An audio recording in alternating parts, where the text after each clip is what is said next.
पवन दूतिका अयोध्या सिंह उपाध्याय हरिओत जी द्वारा रचित है। इसमें हरिओत जी ने अपने प्रिय प्रवास में पवन दूतिका का वर्णन किया है। तो इसमें राधिका जो है पवन को दूती बना करके अर्थात दूतिका बना करके श्री कृष्ण के पास अपना संदेश भिजवा रही है। इसमें हम सबसे पहले लिखेंगे संदर्भ में लिखेंगे कि प्रस्तुत पद्यांश द्विवेदी युग के प्रसिद्ध कवि अयोध्या सिंह उपाध्याय हरिओत जी द्वारा रचित महाकाव्य प्रिय प्रवास से हमारी हिंदी की पाठ्य पुस्तक काव्य में संकलित पवन दूतिका शीर्षक से उद्धृत की गई है अर्थात ली गई है। प्रसंग, एक दिन राधिका अपने घर में अकेली बैठी हुई थी। उनकी दोनों आंखें आंसू से भरी हुई थी। तभी प्रातःकालीन पवन उनके दुख को बढ़ाने लगी। तब वे पवन को फटकार लगाती हैं अर्थात डांट लगाती हुई कहती हैं कि बैठी खिन्ना एक दिवस में गेह में थी अकेली, आके आंसू दृग युगल में थे धरा को भिगोते, आई धीरे इस सदन में पुष्प सगंध को ले, प्रातः वाली सुपवन इसी काल वातायनों से। खिन्ना माने दुखी, यक माने एक, दिवस माने दिन, गेह माने घर में, दृग माने नेत्र, युगल माने दोनों, वातायनों माने खिड़कियों से। एक दिन राधिका उदास होकर के घर में अकेली बैठी हुई थी।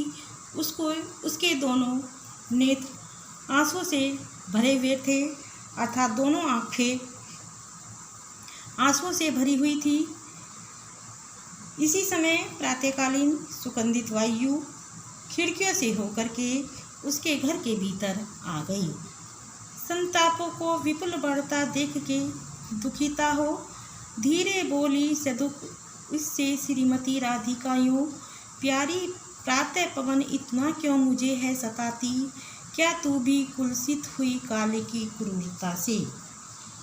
संताप माने दुख, विपुल माने बड़ा या बहुत।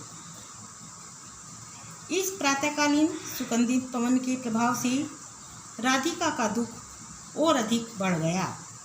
उन्होंने दुखी होकर के अर्थात श्रीमती राधिका ने दुखी होकर के धीरे धीरे पवन से बोली, हे प्रातःकालीन सुगंधित पवन, तू मुझे इतना क्यों सता रही है, क्या तू भी इस काल की क्रूरता से कुलसित हो गई है।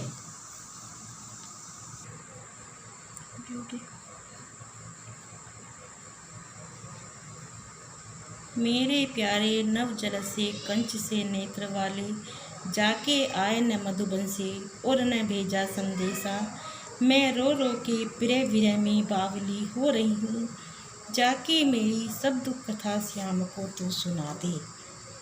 यहाँ पर राधिका पवन से कहती है, नव माने नवीन, जलद माने बादल यानी जल से भरे हुए, कंच माने कमल।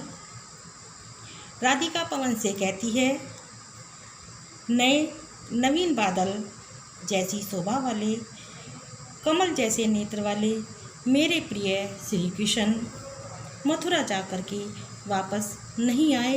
उन्होंने ही कोई संदेशा भेजा है, उन्होंने कोई संदेशा भी नहीं भेजा है। हे पवन, मैं रो रो के प्रिय विरह में बावली हो रही हूँ, मेरी जाके सब दुख कथा तू श्याम को सुना देना अर्थात उन्हें मेरे दुख की संपूर्ण कथा जाकर कह दे।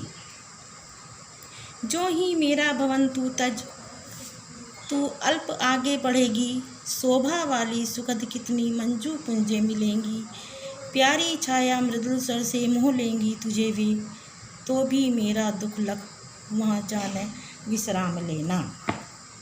यहाँ पर राधिका पवन से कहती है, जैसे ही मेरा घर त्याग करके तू थोड़ा आगे, अल्प माने थोड़ा, जैसे ही तू मेरे भवन को छोड़ करके, तज माने छोड़ करके थोड़ा आगे बढ़ेगी, तो थोड़ा सा आगे बढ़ेगी, तुझे अत्यंत सुंदर और सुख देने वाली कुंजें दिखाई देंगी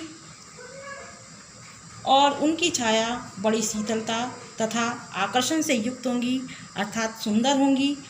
पक्षियों के चहचहाने से उनसे अत्यंत मधुर ध्वनि निकलती है।